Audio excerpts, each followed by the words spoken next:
Hey, everybody, it's Coach Bronson here. Today I got the fantastic Mr. Ben Azadi. I think I called you the father of keto or something like that recently. Um, Fantastic information. You've been around doing a lot of good stuff for a long time. We're going to talk about some things about how to progress through your journey, mindset, some practical things that you can do, keto, fitness, quality of life, stuff like that.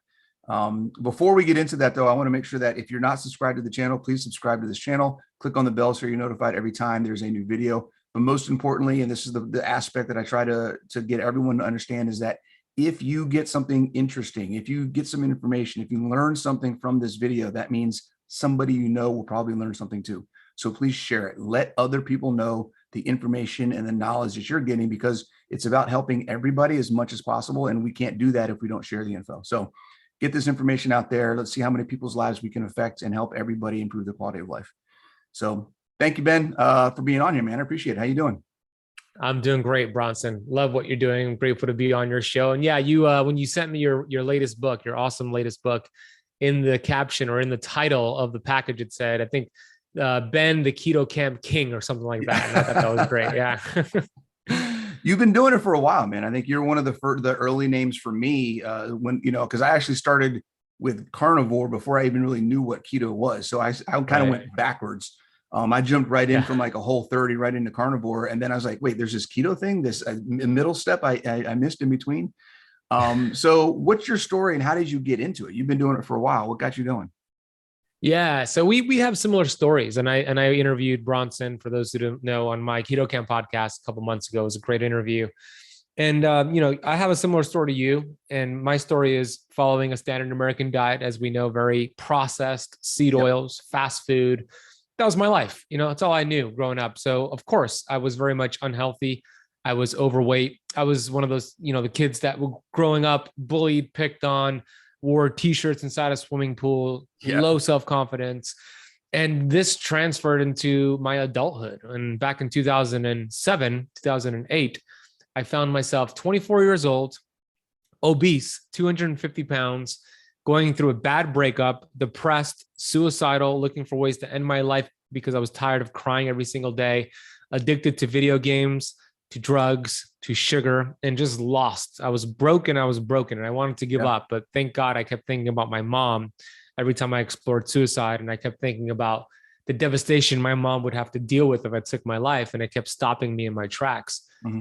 And I knew I had to figure things out. So a friend of mine handed me a book. And this best friend of mine said, read this book. I think it'll help you. And then I read the book. And one book led to 5 books, which led to 10 books. And I just became obsessed with these authors like Tony Robbins and Dr. Wayne Dyer and Bob Proctor and all these legends. And the books did a lot for me. It opened up a whole new world that I never even knew existed. But the number one thing that the books did for me, it helped me take ownership and responsibility for the first time ever. Like when you transformed your life after seeing that photo of yourself, the first step is responsibility. And that word is one of the most important words that we could understand the true meaning of. So responsibility is your ability to respond to life.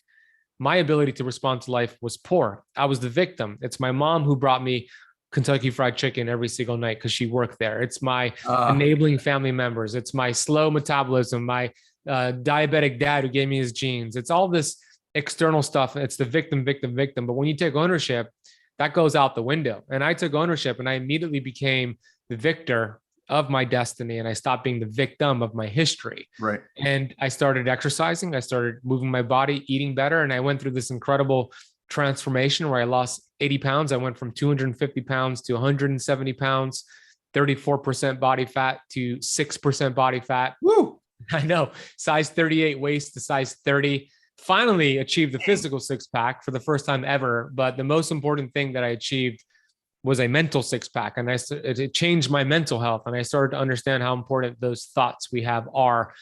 And that's what got me started. That was about 14 years ago. I became a personal trainer. I opened up a CrossFit gym. We spoke about that a little bit. So I've learned a lot of things along the way, which we'll talk about, but that was my originating point to getting into this field. Yeah. Okay. Awesome.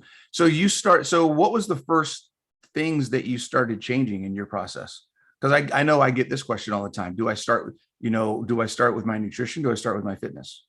How did you get started? Because I started. Yeah, I did both. But I was so sedentary that any kind of movement would have put me in the right direction, right? It's like, exactly. It was like, I just started walking, and then I started playing basketball, and then I started cycling, and then I started working out. So it was kind of like steps forward. Yeah. And then I stopped eating all the Kentucky Fried Chicken and all the pizza and all the junk. So it was, a combination of both. But here's a lesson that I learned, and hopefully they could be valuable for your audience. Although I lost 80 pounds and I became fit and I had 6-pack abs, I still wasn't healthy. I was one of those fit, sick people because I was exercising excessively. I wasn't focusing on sleep. I wasn't focusing on the fundamentals, which we'll talk about. Mm-hmm. And I still had acne and gut issues. And I was still trying to explore health, what true cellular health felt like. And it wasn't until I discovered keto 2013 that I started to experience that. But the bottom line is I just started changing one thing, which led to 2 things and then 3 things. And I just started kind of habit stacking from there. Yeah. And it's been, you said 14 years since you kind of started, and the process never ends, right? So you started with one thing, you realize there's another level. Let's get into that. Oh, there's another level. Let's get into that, right? It keeps going. It keeps going. Like I've been doing this for 12 years. So it's similar for me in that, I started out, hey, let's get into fitness. That's doing some things positively. I got my mind right. I need to move forward and go from, I think for me, the big change was being okay with where I was to having a hunger to always improve. That was one of the biggest changes for me. Realizing that there is no such thing. We talked about this when we talked before. There's no such thing as being stationary. You're either going forward or backward. And if you're not doing anything, then you're really just going backwards. And realizing that was the case and trying to always try to move forward. If you do that, you're always going to there's always things are going to change. What you do now may not be what you do a year from now, may not be what you do 5 years from now, but it's still going to be progressing you to be a better you. And that's part of the process. That's right. Nothing in this world stays the same. You create or disintegrate. So if you're staying the same by default, you're going backward. So It's important to always improve, to be the guinea pig and experiment with different things, learn different things, take what works, keep doing it, and then discard what doesn't work. Don't do that anymore and just keep growing from there. Yeah, that's a good point, because I run into this all the time. I'm sure you see this with Keto Kamp and people that come in that are trying to get help, is everybody's searching for the perfect bullet, that silver bullet. And instead of the amount of time that people spend asking questions and getting on 18 different Facebook groups and reading 5 million different books and watching 18 different YouTube channels and trying to get all the information, if they were to just start with something that they know works and then make a little change along the way and be okay with, it's okay if it doesn't work. You've got other things you can try. It doesn't have to work 100% the first time. There's a trial and error process, you have to go through that. That's how you figure out what works.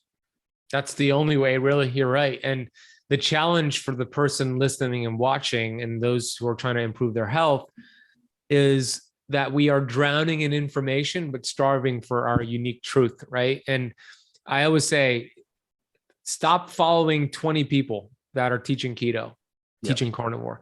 Select 1, 2, maybe 3 people maximum that you resonate with their personality, what they're sharing makes sense. They've got a proven track record.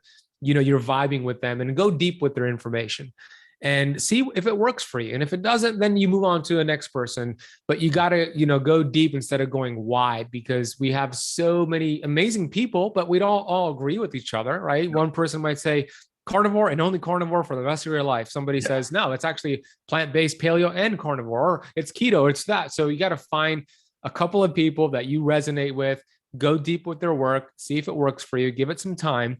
And if it doesn't, then find somebody else. And if it does, then keep finding unique things that work for you and your approach, and discard what doesn't work for you. Yeah, I swear, I think you're looking at my notes, because that's literally one of the things I have is how do there are so many people out there that have different views. Like even you and I, we have very similar views on a lot of things, but there's some specifics. If you dig into some of the things, the way that we do things and the way that we work with people, there's going to be differences because we're different. We have different backgrounds. We have different insights and information that we've gotten access to and that we used.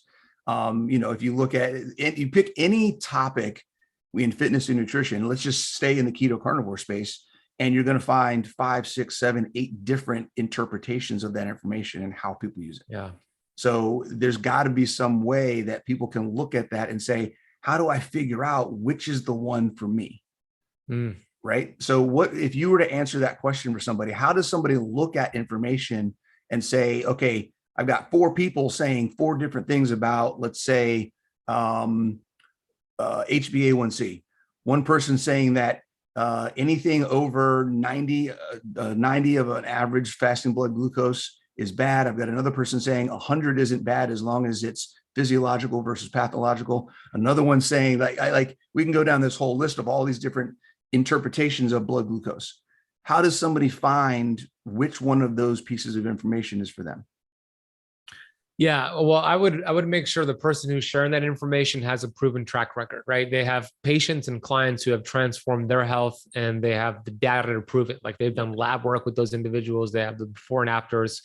So they have that catalog, right? And then number 2, do you resonate with that person's personality? I think that's very important, because it's not just the information, but it's the vibration, like the way that they're sharing it. Do they seem authentic to you? Do they seem like they actually care and want to make a difference? Or are they just trying to sell you a supplement or get you into a course? Nothing wrong with supplements or courses, but if that's like the main thing and the only thing, then there's a disconnection there. Mm-hmm. And then you go and take action with their information, and you take different metrics, right? You talk about the importance of like DEXA scans and body fat and all that. That's important for metrics, but you're getting lab inflammatory markers done, you're getting different things done. And then you keep track of that and you see, is it working for you? Do you feel better? Do you have more energy? Are your sleep scores improving? If you're checking that, do you just feel more energized in the morning? And if the answer is yes to all that, then you have found somebody that you want to continue learning from. And as that person learns, they're going to teach you new things. They're going to unlearn some things and relearn some things, and you'll do the same thing with them, and you'll keep going with their journey. But if you see that it's not working for you, maybe that approach works for 90% of people, but you're the 10% that it doesn't work for, then you go on to somebody else's work and do the same thing. It doesn't happen overnight. I know that's not the answer people want to seek, but think about how long it took for you to get to this point. Right. 5 years, 10 years, 20 years. It's going to take some time. And that's the truth. It's years, not months, to achieve optimal health. That doesn't mean you're not going to get better each week and each month, but it takes years to really uncover and figure out all the things that are interfering with your body. And that's the approach I would follow. Yeah. How do you, because this is actually something I'm thinking about now. You mentioned something. I'm like, I don't know how I would answer if I had a client or someone I was working with come to me and say, hey, I've been following so-and-so, the stuff that they've had has been working for me. And then they just came out and said that they're completely changing their concept about X, Y, or Z because they got some new information and they're going to do things this way now. I don't know what to do with that information. Like, how do I do? What do I do? Like, I've been following what they're doing. Now they're changing everything. What happens next? Yeah, it's a good question. What I would say is, if it's still working for you, keep doing it. Mm-hmm. Right. But make sure you're not lying to yourself, and you're not a prisoner of like the moment, meaning like it worked for you and you think it's still working for you, but you just felt so in love with that tool that you kind of created like a fake reality. Right. So I would say keep tracking metrics, get really in tune with your body and how you feel. Do you have to start taking naps in the afternoon? Do you wake up a little groggy? Are your sleep scores off? Heart rate variability dropping? Like, get as many metrics as possible. And if you see things in decline, then it's important to change things up. So that would probably be my answer. Yeah. The other thing I'm thinking about too, is you have to evaluate why that person made the change. If that person made a change for a reason that doesn't impact why you're doing what you're doing or why you're following what they're doing, then it may not even be something you got to worry about. Right. So you got to, if it's specifically because, hey, I'm changing this because of this is what I'm seeing happening. Oh, well, that's what's happening to me. Oh, maybe I should change it too. So you have to evaluate against what's happening in your own experience. Perfect. Yeah. Perfect example of that, right? Somebody has been following like Paul Saladino, the carnivore MD. And they're like, oh, I'm going to do carnivore. So they start doing carnivore. They're 2 months in, they're getting amazing benefits. And they see Saladino say, maybe we should actually do like a carnivore flex where we actually have 100 grams, 200 grams of fruit and not do strict carnivore. Well, he decided to do that because he was doing it for a while and he noticed, some negative things with his health, and he was dehydrated and his testosterone was dropping a little bit. So for him in that approach, it was a smart move and it improved his health. But you're about a month in, 2 months in, you're still getting results. You're still changing your gut microbiome. So to your point, Bronson, you have to evaluate where the person is at and why they made that decision versus where you're at and what your goals are. Yeah, absolutely. And yeah, there's so many things that go into that: current metabolic health, activity level, how long you've been doing it, like all of the things. Which kind of gets into, it's interesting you brought him up because he's very controversial in some of the stuff that he says. And the people in the carnivore space are like, you need to not be call yourself the carnivore MD anymore. And there's all this back and forth between honey and fruit and everything else, which I find kind of irritating in the idea that as much of a hard time as people in the animal-based communities, we'll call them, give vegans for being dogmatic about being a vegan, right? I see a lot of the same stuff happening in our spaces. And how do we, like, what is your take on how dogma is harmful, not just to a community, but also to individual progress? It's a good question. And anytime you put yourself in a box, it's a problem. And being dogmatic, whether it's being dogmatic about the vegan diet or the carnivore diet, or even the keto diet, it's a problem. And I've been there myself. Like when I first discovered, I was actually a vegan for 1.5 years back in 2012, right? Yeah. Very dogmatic about it, right? And I didn't really understand how to read studies, and I read the China study and it duped me. This is the way. Yeah, I'm saving the world and I'm saving my health, right? Yep. And I'm telling everybody about it. But if you could imagine, Bronson, I was a vegan and I owned a CrossFit gym. What do both of those have in common? They won't shut up about being a vegan. Not at all. Yep. And then, I transitioned away because I just saw the writing on the wall was not helping my health anymore. Right. But yeah, to your point, it's silly, right? The whole, that's not carnivore, you're having honey, or that's not carnivore, you're having fruit.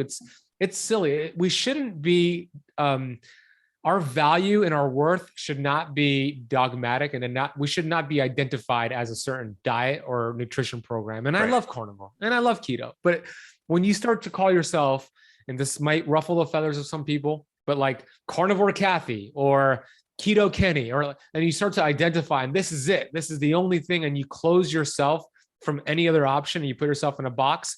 Then you see Paul Saladino eat fruit and you're like, it offends you because I'm doing carnivore and then, or somebody flexes out of ketosis, which is what I teach. And like, oh, Ben's crazy. Like he's a keto guy and he's telling you to get out of ketosis. So that's a problem. We don't want to be dogmatic. That is the opposite of what we want. Just like we want metabolic flexibility, we want mental flexibility. And that is the goal of life, not just your nutrition. Yeah, absolutely. That's 100%. And I got to be honest with you, I'm the same way. When I started carnivore, it was carnivore or else. Like that was it. Like carnivore or bust. That was the way to go. Meat heals everything. Meat is the answer to everything.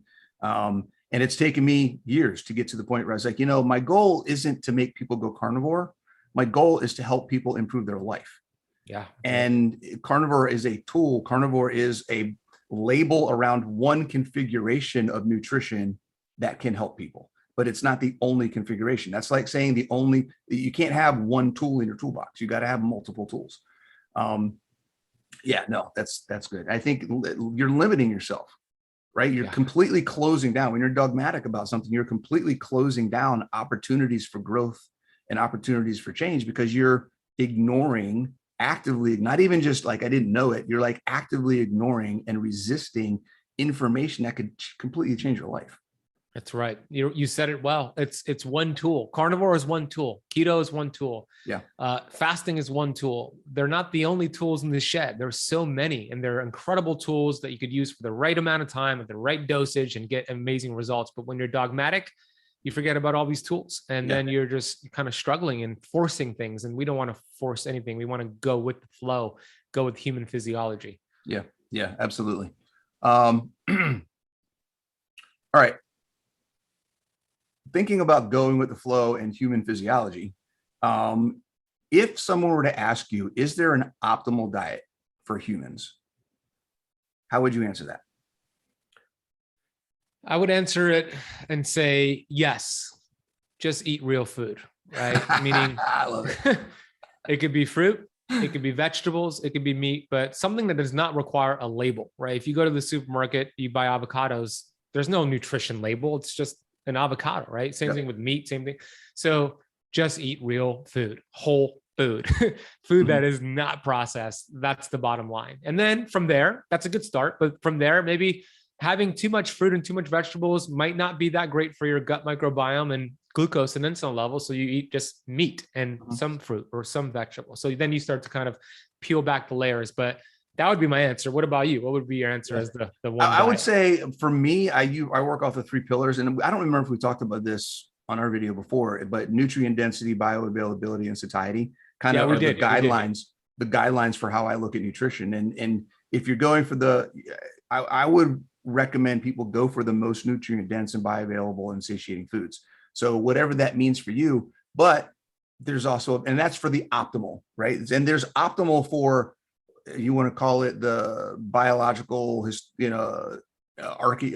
anthropological diet for humans.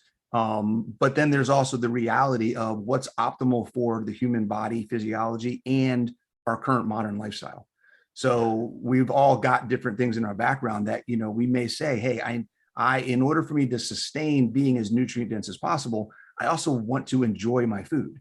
And I want to have this experience or that experience or whatever else as part tied into what I'm eating. So there may need to be some things thrown in there to help manage sustainability as well. So I think it's nutrient density, bioavailability, satiety, and sustainability are the 4 things that kind of go into figuring out what's going to work best for you. Yeah, that what falls into that category is animal-based meat from regenerative farming. That's like the best thing. It hits every checkbox that you just mentioned right there. Absolutely. Absolutely. What are the fundamentals of, well, let's do that. So we talk about all the different tools in the toolbox, and you're wearing one of them right now, right? We talked about your glasses. You got the blue blockers on. You got your Core ring. You got your Core ring. Whether it's any kind of wearable device. I mean, there's cold therapy, ice therapy, red light therapy, acupuncture, massage. I mean, the list goes on and on and on about all the different things that people can do to help improve mitochondrial function, skin health, metabolic. There's just the list. My brain is just overloading thinking about all the possible things that people could do. How is all of that stuff? Where does that come into play compared to just eat whole food, move your body, and develop some physical capability? How do you balance all that stuff out? Yeah, all of that comes into play eventually. But if you don't have the fundamentals down pat, all that doesn't really matter that much, right? It's like you have to build the foundation. A house is as strong as the foundation. So the fundamentals, as you know, being a fitness guy and being a CrossFitter and all that, it's the fundamentals, the on-ramp, getting people familiar with form. And so what are the fundamentals? You named a few, right? Movement, not necessarily CrossFit and exercise and all that. You'll get there, but moving your body, standing up, walking, movement. Number 2, sleep. Are you sleeping and repairing and recovering? That is fundamental. Absolutely. Number 3, I'm going to throw into this mix is your mindset. And when I say mindset, I mean those 60,000 thoughts that you have every single day. Yeah. A lot of people have stinking thinking, negative thoughts, hateful thoughts, and that will prevent your body from healing itself. Yeah. Those are 3 major fundamentals right there. So if you don't have that and you want to go buy an Oura ring or biohacking glasses and red light, don't even waste your money or your time. You want to get those fundamentals working for you, consistent. Then when you add in the blue light blocking glasses, the Oura ring, the red light, whatever it is, all that will work much more efficiently. But if you're buying it and not doing the actual work to lay the foundation, you're going to take 1 step forward, 2 steps back. Yeah. 1 step forward, 2 steps back. You're going to be frustrated. Yeah. And that's something as well, if you've hit a weight loss plateau or you just hit a plateau with your results doing carnivore or keto, revisit the fundamentals. I always tell people, how's your sleep? Are you moving? Are you, doing gratitude and thinking better thoughts? Like revisit that, make sure that is rock solid. Then you would add in all the other things. Yes. Yeah. From the mindset, the gratitude and the mindset thing and the way we talk to ourselves is always a trigger for me when I see people or I'm talking to someone doing maybe a discovery call or just interacting with people in different groups. And there's always somebody that's going to respond with something about this is awesome. And then they end it with something that's challenging to them about why they've not been able to do it. Right. It's like, this is great. I wish I had this much, I could have this story, but, I just lost my job or I don't have the money or I live by myself or like, there's just always that one thing. It's like, if you could say the same thing and just not add that little extra thing on, right? If you're saying that in a public forum, what are you saying to yourself every day? Like, what are you, what are you doing internally to change that voice? You're 100% right. And the reason they say that is because of their conditioning. It's because of their self-limiting beliefs.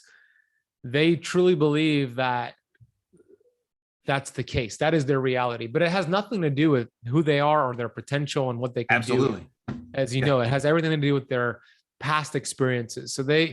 But here's the deal. Vernon Howard once said this in a book from like 1960. He said, you cannot escape a prison if you don't know you're in one, right? And these people are in a mental prison. They have no idea. And I always like to share a story about a baby elephant that illustrates exactly what's happening with these people. Yeah. So this baby elephant was born out in Africa, right? And it was born out into the world, and they start putting this elephant to work all day long, this baby little beast, put it to work. And then at the end of a long day of work, they would tie these chains around the ankles of the elephant and then stake it into the ground and then leave for the night and come back in the morning to put the elephant back to work. And that elephant would try to break free, break the shackles, and go out and live its life. But it was just a baby elephant. It was not strong enough to break free from those shackles. And it tried for weeks and weeks and weeks to eventually it gave up. You put the chains on that elephant, it stopped trying to run away. But something happened where now the elephant grew up into a full grown beast. It's now capable of pulling 10 times its own body weight. It could pull loaded railroad carts. And they put the same big beast of an elephant to work every single day. And they tie the same chains and shackles around the ankles of that big elephant, stake it into the ground, leave that elephant there overnight. And that elephant doesn't even try to break free. It has been conditioned to believe when those shackles are around your ankle, you're stuck. It would actually sit there until it dies. The only thing that would move that elephant is if you lit a fire behind it. So the people who are saying, I want to do this, but it's the shackles they placed on their ankles. It's the conditioning. So we want to understand what's happening, break free. The truth is this: you're the only problem you will ever have, and you're the only solution. And it starts with the same thing that changed our lives, Bronson: responsibility. Okay. When you take responsibility, all of that goes out the window. Yeah. Understanding that the change is yours to make. That's right. It's not going to change unless you do something to change it. That's right. And people, it's not that people don't like change. They don't like to be changed. Like, to your point, they need to have the desire to want to change. We could only inspire them and hold their hand and give them a structure. They need to want it. And all of that, self-limiting thoughts and what they verbalize, but I can't do this, the money, this, that has nothing to do with anything but their conditioning. It's the shackles around their ankles. And once they understand what's happening, they could break free. And that's so important for people to understand. How do you work with people? Because I don't know the details about what you do in Keto Kamp and how that program works, but do you guys do goal setting and working with helping people connect with their why and getting their mind right about why they're doing this and going through that whole process? Yeah, so important. The why, right? The reasons come before results. So getting clear on your why. Yeah. So my main program is my Keto Kamp Academy, which is an online program. It's a membership program where members get access to an online portal, which teaches all of my information, my 4-pillar approach, in a step-by-step system. But part of that is a section called the Mental Six-Pack. And we talk about the why. We talk about like book reviews and lessons that I've learned and how it's important to really practice gratitude and really get empowered thoughts and feelings and actions and change your attitude.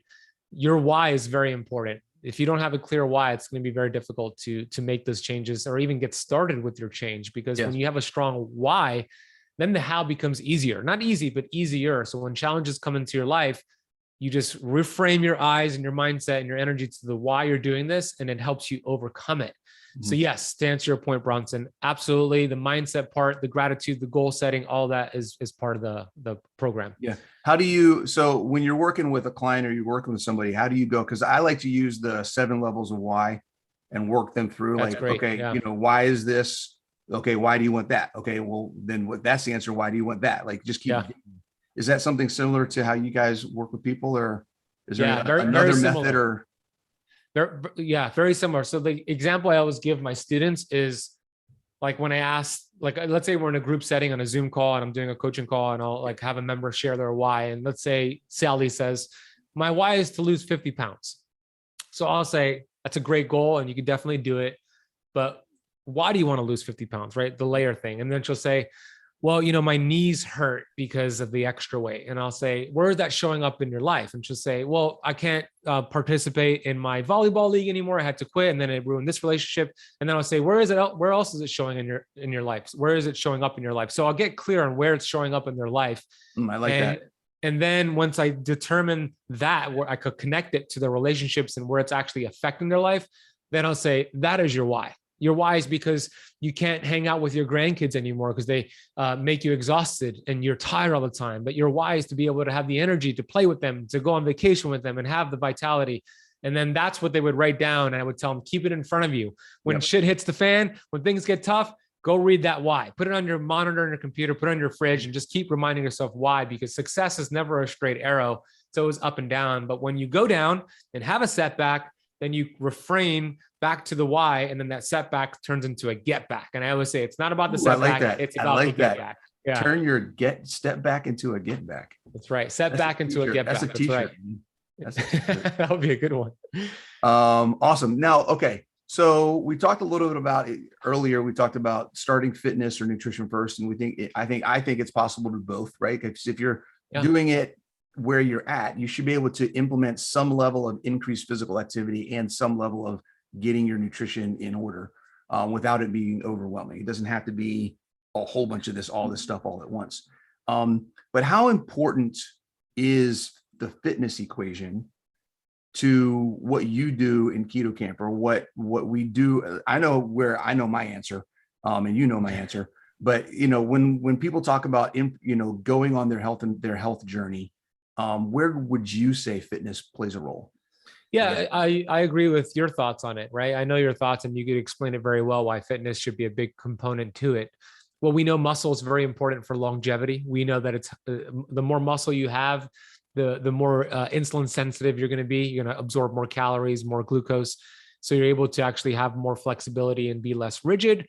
But also, I have found that when somebody starts strength training or exercising, that discipline transfers to their eating habits and to other areas of your life. So it's a great way to kind of like go boom, get some momentum, and then that'll go into eating habits that are better. I think it's very important. So important that I pay a personal trainer, a certified personal trainer. She actually used to be a member at my CrossFit gym, but now she's a personal trainer. I pay her to do virtual workouts for my Keto Kamp Academy students. That's how important it is for me, right? And we record them. We put the programming in there, and they get to do the recordings as well. It's important because we want to build healthy muscle, lean muscle mass. And it's not like you get this all the time, I'm sure. I don't want to be a bodybuilder. I want to put on all this muscle. You're not going to do that. It's very hard to do that. Yeah. You do want to put on healthy muscle. You want to prevent osteopenia, osteoporosis. You want to be able to have more flexibility with your nutrition. And then you could do that and have more insulin sensitivity, which is the name of the game, with more muscle mass. Yeah, that's awesome. Yeah. It's the flexibility aspect. Your book is called Keto Flex. Yeah. And I just had a conversation with, Debbie Potts, low carb athlete. Absolutely. Yeah. Okay. So we just had a conversation earlier today, and we were talking about the differentiation. And I think people use the word metabolic flexibility. And it could mean two different things. So we had to clarify that there's metabolic flexibility in our body's ability to utilize different fuels. And then there's metabolic flexibility in our body to metabolize different macros. Yep. Right. So there's two different things, and we need both of them. But I think, and I want to get your take on this, because this is my take, and you can rebut or respond to this, is I think the idea of metabolic flexibility from a macronutrient metabolism perspective, I think is not. I think we have a lot of ways to go to say, where are we and what do we actually need, right? Do we need carbs? So I've been carnivore for 4 years. I've eaten less than 15 grams of carbs a day for over 4 years. I've not had any issues at all. I also eat a crap ton of protein. I'm never deficient in my overall nutrition. And I do a lot of physical activity. I don't do enough activity where I think fueling with carbs is necessary. I've never been at a point where I felt like I lacked the energy to do the activities I'm doing. There are people that are carnivore that do, and they're training a lot more. Their volume of training is way higher than mine is. and the type of training. So I think that there's a play there. But in general, I think for me, my understanding and the way that I approach it in general, I haven't seen anything that makes me say we need to include carbs to be metabolically flexible if we're not doing something that requires it, if that makes any sense. It's like, let me track back. Let's talk about gut biome. I'll relate this to gut biome. Yeah. The term gut biome diversity, right? We need to have some bacteria in our gut that can process fiber to get butyrate, let's just say. Well, but if I'm not eating fiber, why do I need those bacteria? Right. So there's that debate on what actually is needed. What's optimal for, is it optimal for humans or is it optimal for the lifestyle, I guess is the question. Does that make sense? I kind of went around in circle to that. Yeah, no. And I'll address the first part about the metabolic flexibility. So I do believe that most people will benefit. Well, let me rewind here for a second. Yeah. So when we think about the macros, right? Yeah. There's essential proteins, so amino acids, essential fats. There's no such thing as essential carbohydrates. We know that. We know the human body, we know the brain requires glucose at all times. That's a fact, but we don't have to eat that glucose. We could make the glucose like you're doing from protein, from the backbone of fat. You could create that via gluconeogenesis. So we don't have to actually eat that. With that being said, I do see the value in healthy carbs for a healthy metabolism. And what I've seen with the thousands of people I've worked with over the last 14 years and the group of doctors that I work with, which combine over 100,000 patients in our group, that especially women, even if they're not super active, will their health could go in decline with long-term ketosis and long-term carnivore, which can be ketosis. And here's a couple of reasons why. And it's not for everybody. So there's going to be outliers for sure. People could thrive with barely any carbs like you are. But for women specifically, the thyroid, right? When you think about the thyroid gland, it's more complex than just T4, T3. You have the hypothalamus pituitary that stimulates the thyroid to produce T4. Now, T4 is that inactive form of thyroid. It can't really be used by your cells in your body. It needs to be converted to T3. And what actually helps to make that conversion is insulin, right? So with chronically low levels of insulin, like long-term ketosis, especially in women, what I've seen and what my group has seen, that conversion begins to dysfunction in a way, and it could slow down the thyroid in a negative way long-term. So with having a Keto Flex day, which simply means a day once you're metabolically healthy, where you have 100 grams of carbs, 125 grams of carbs, which is still low carb compared to the American diet. You get this healthy glucose and insulin spike to make that hormonal conversion for the thyroid. Second thing is for women who are menstruating the week before their period, they want to build progesterone and estrogen and help with the monthly cycle that is healthy and not painful with a lot of bleeding. And building progesterone requires actually glucose and insulin stimulation. So that's another benefit as well. Now, does it have to be glucose, or is it just the insulin? Or you're using the glucose to stimulate the insulin? Correct. Yeah. Okay. Correct. And I don't think you could do enough of it with gluconeogenesis, right? Okay. So that with the glucose, that's from the glucose perspective. What about just increasing protein? Because protein has an insulin response. That's similar. Right. But it's protein is a phase 2 insulin response versus a phase 1. And so it's a longer response.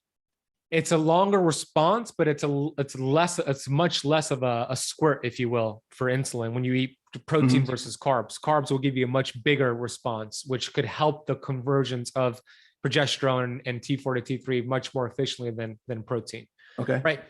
But there are some workarounds, right? You could have a day. So I teach this, right? A Keto Flex day could mean you bump up your carbs and make those hormonal conversions, or it could be a high protein, high mTOR, high caloric day where you still get a similar effect. Yeah, right? That's kind of where I was going. Like if you just increase your protein that day, it's kind of the same. For some people, that will work. For some, it won't, right? So the point is that there's so many variables. Right. And Bronson and I, we shouldn't agree on everything. I think that's great. And we respect each other because of it. And what I teach with my flexing might not work for some people, might work for others. Same thing with what you teach, right? So that, there's more I could go into it with, like leptin resistance and sex hormone binding globulin levels kind of decreasing, especially with men that I've seen just personally with long-term ketosis. But that's why I like it. I see it as just another tool to incorporate carbs, to ramp up the burning of sugar for a day and then go back into ketosis. And then again, looking at context and perspective, right? If you're just getting started in the process, then this is not something you need to worry about. If you're still trying to lose 50 pounds of body fat and you're trying to get your body active and you're trying to increase your lean mass and get to a point where you're metabolically healthy, then this is not a discussion that has anything to do with you right now. That is absolutely correct. We're focused. You got a different focus. This is for when you get to a certain point along the way and you may be seeing something. Maybe you're a woman and you're saying, hey, my periods have started getting painful. What do I need to do? Then we can say, okay, here's some options, because we have the information that's available, but that doesn't mean all the information is applicable all the time. That's correct. Yeah. And, typically, I want everybody to do keto. In the beginning, I want them to not have any carbs or have minimal carbs, get them keto adapted, get them fat adapted and keto adapted.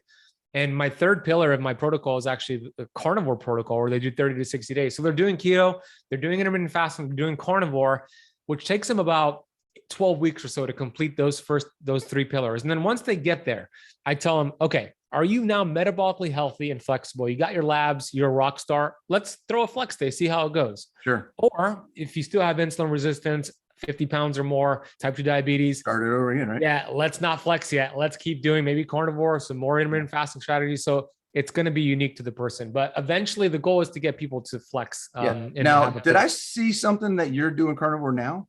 I am. Yeah. I thought I saw a post like you're on day 21 or something, or 28, June 28, okay. Day 28. Yeah. Are you doing just 30 days or? So I do it every year. I do 2 to 3 times a year. I do like 30 to 40 days of carnivore. Okay. So I'm going to do it. So I did a challenge with my Keto Kamp Academy students where I'm like, hey, let's do carnivore for 30 days or 4 different ways to do it. So I'm doing it with them. I'm going to continue doing it until after KetoCon because I feel really good with it. And I want to feel good speaking on stage at KetoCon. So I'm going to probably do it for like 45 days or so. Okay. Awesome. We got to make sure that we get some kind of dinner plan with everybody. I know we got the dinner Friday, but Saturday night or something, we need to all get together. There's going to be so many speakers. There's a lot going on. So many people. It's like, I'm like, is this the whole conference? Is just all the speakers we're going to watch each other's presentations? Well, there's going to be about at least 2,500 attendees. It's going to be a big crowd. It's going to be great. Real quick. So I know I see it almost at least once a week. I see your post that says, if you have questions about keto, tune in and get answers. What are some quick tips for people just getting started that you would give them? Number one is make sure you're keeping your electrolytes up in the beginning. This, when you start to lower insulin, you start to lose some extra water weight, which is great. Excess water weight, you don't want that. It makes you feel bloated and feel bloated. So you get to release that, which is awesome when you lower insulin and lower your carbs. But you get this diuresis sort of process where your kidneys and your body will dump a lot of electrolytes with that water weight. Right. And that's one of the main causes of keto flu. And let's be real, it's not a keto problem. It's really carbohydrate withdrawal symptoms because you're dropping your insulin. Yeah. So be really diligent with replacing your electrolytes. If you drink coffee, throw in some salt in your coffee because that also could be like a diuretic where you lose more electrolytes, number one. Yep. And number two, focus a lot in the beginning, the first couple of weeks on dietary fat. This might be different from other people, but I want to show and teach your body to start burning all this fatty acids from dietary quality fat. And then once you're in ketosis, then scale down the fat. And this is what Bronson loves, focus on protein. So that would be 3 tips that I would recommend. Awesome. Okay. And then if someone's been doing it for a while, because this is the other side of the coin, right? Someone's been doing it for a while, but they're not seeing the progress that they want to see. How do they get through that? What are some tips to help people break through a plateau or a stall? Yeah. And number one, what I said before, revisit the fundamentals. Let's say that person is already doing all that and they're still plateauing. Well, you and I both know, Bronson, every great CrossFit coach, every great fitness coach, Bronson included, every great personal trainer has this in common. They always change up the routine for their client to keep the body guessing. And that gets the client results. Yes. So that means if you're eating the same carnivore foods or the same keto foods every single day in the same intermittent fasting schedule, mix all that up. If you're eating the same 4 foods that are keto, eat 4 different keto foods. If you're doing the same 16-8 fasting schedule, do a little bit more fasting, do a little bit less fasting, add in some exercise, change up your routine. So the name of the game is to mix things up like a great personal trainer does. Yeah. Awesome. Awesome. I like what you said. The first thing you said about was electrolytes for the beginner. I'm reading Dino Lantanio. I can never say his name. Dr. James. We'll call him Dr. James. Dr. James. I can never say his last name the first time straight through. I was reading the newer book, Win. I haven't read it yet. Oh my gosh, dude, you have to get it. It's basically, it's like a 500 page. I don't know how many pages. It's thick as heck. It's basically just a compilation of reviews of studies about sports performance improvement. That's awesome. And like it's like the last appendix is like pages and pages of just nothing but references, and every chapter is like, it's crazy. But he has a whole section obviously on electrolytes and salt and all that kind of stuff. And one of the things they talk about in there is utilizing salt as a pre-workout, and how salt is actually more beneficial and has proven, which I didn't know, has proven increases in performance that completely blows away any off-the-shelf product. That makes sense, because for quite some time, once I learned that in order for sodium to get transported into the cell, glucose is actually helpful for that. And I thought, well, if you're keto, your glucose is low. So how do we bypass that? And I thought, oh, when you exercise, you raise glucose because you dump some glucose from your liver and muscle cells. So I'm always like, have salt with your workout. So that makes sense to me. That's awesome. Yeah. Yeah. It's like, and they're recommending like 3 to 4 grams an hour prior to a workout. It's like, holy cow. So I already do a lot. Did they do any research on, I've been researching a lot about exogenous ketones for like endurance and performance. Did they talk about that at all? I didn't see it in there. It's possible, but I didn't see it, but I would love to hear what you got to say on that, because I really think that's an untapped area that we could be looking at. Yeah. And to be clear, I'm not a big fan of exogenous ketones, only because people think that they don't want to do the work, and they just like, I'm just going to take ketones. But I did interview, just recently, last week, Dr. Lat Mansour, who is the lead researcher at HVMN, the company HVMN. Mm-hmm. And then they sent me some of their ketone IQ, exogenous ketones, and I did some experiment, especially with carnivore, by the way. I want to ask you something, which I don't want to forget. I'll ask you something in a second about carnivore. But so he published a paper, him and his business partner, or the founder of HVMN, Jeffrey Wu, on exogenous ketones with endurance athletes and performance. And it was really interesting what they were able to show with that. And we talked about it on the episode. And then I had this, because here's what I want to ask you, and I want you to coach me on. Yeah. When I did transition to carnivore, I play basketball every Sunday for about 3 hours, and it's outside in the hot Miami sun. And I'm like really active. When I first had my first session with basketball on carnivore, I bonked, dude. I bonked 45 minutes in. I was like, oh my gosh, this is like 2013 doing CrossFit and keto all over again. So I said, all right, maybe I'm just adapting. So I played it again a week later, bonked again. And then I had a little bit of some coconut water and half a banana, and I felt better. But then I had this and without the fruit, and it actually helped me get through it. So what was happening with me, and how can you coach me to get better performance? So what I've seen with physical activity is the adaptation for performance can be like up to 8 weeks. Yeah. Right. So there's 3 levels. I don't know if you saw this in the book. I look at it as 3 levels of adaptation, not 2. I think most people look at it as being fat adapted, then keto adapted. I like to also look at the 3rd level as being keto optimized. Mm-hmm. And that's where your body is actually feeding into gluconeogenesis, the byproducts of ketogenesis. So ketogenesis feeds gluconeogenesis, which then supplies glycogen as needed, mostly from a replenishment perspective after exercise. So depending on how often you're doing what you're doing, but 3 hours is a long time. So it's likely that you're just running out of glycogen. Are you literally playing for the whole 3 hours?